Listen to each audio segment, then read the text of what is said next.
مولاي صل وسلم دائما أبدا على حبيبك خير الخلق كلهم محمد سيد الكونين والثقلين والفريقين من عرب ومن عجم مولاي صل وسلم دائما أبدا على حبيبك خير الخلق كلهم يا أكرم الخلق ما لمن علوذ به يا أكرم الخلق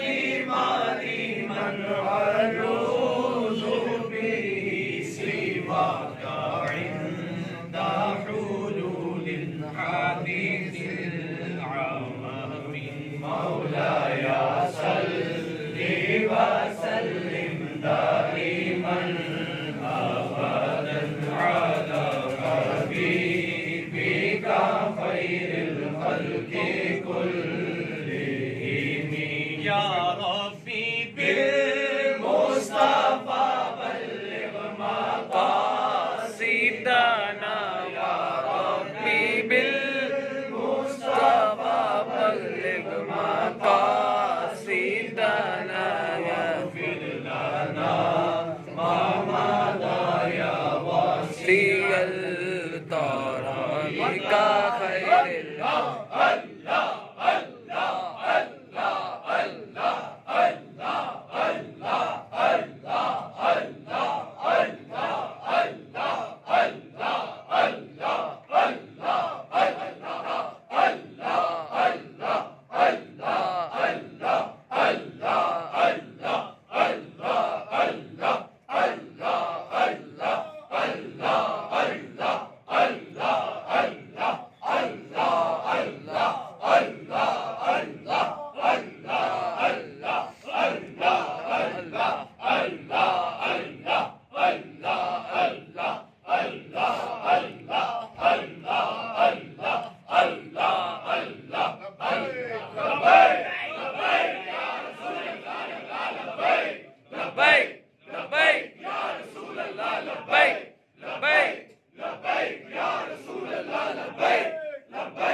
ختم نبوت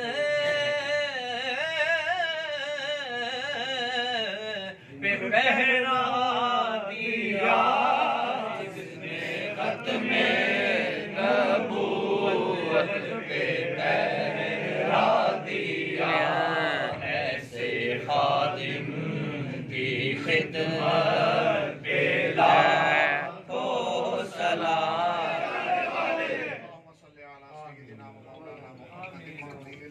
الكرام وآله وبارك وسلم صلی اللہ علی النبی الأمی وآلہ صلی اللہ علیہ وسلم صلاۃ و سلام علیک یا رسول اللہ۔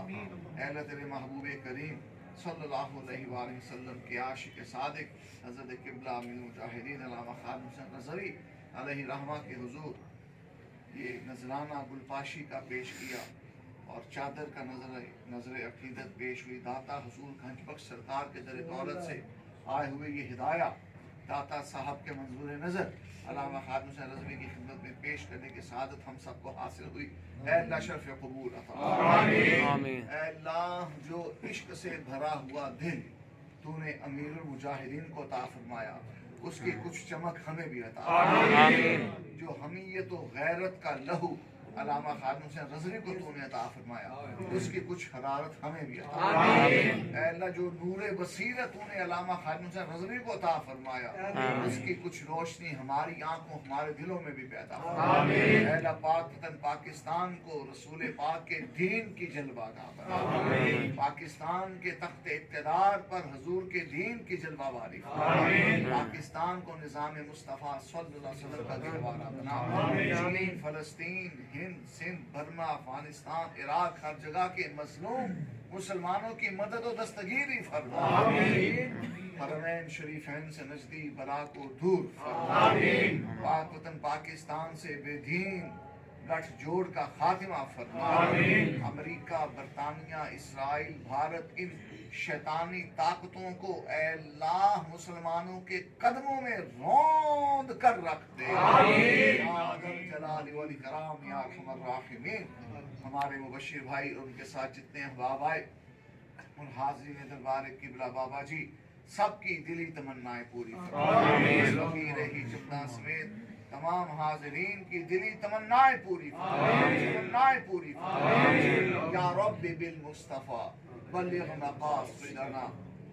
موقف قبلہ المجاہدین اس دعا کو بہت پسند فرماتے جس میں مسلمانوں کی شان و شوکت کا ذکر ہوتا اور کفار اور دشمنان دین کی شکست، ذلت اور نکوت کا ذکر ہوتا۔ تو یہ جو دعا میں پڑھوں گا یہ حدیث میں دعا ہے، اس کا مطلب ہے کہ اے اللہ حضور کے دشمنوں کو، دین کے دشمنوں کو نیست و نابود کر دے، ان کی طاقتیں، ان کی جمعیتیں توڑ دے، مسلمانوں کو عزت و عزت عطا فرما۔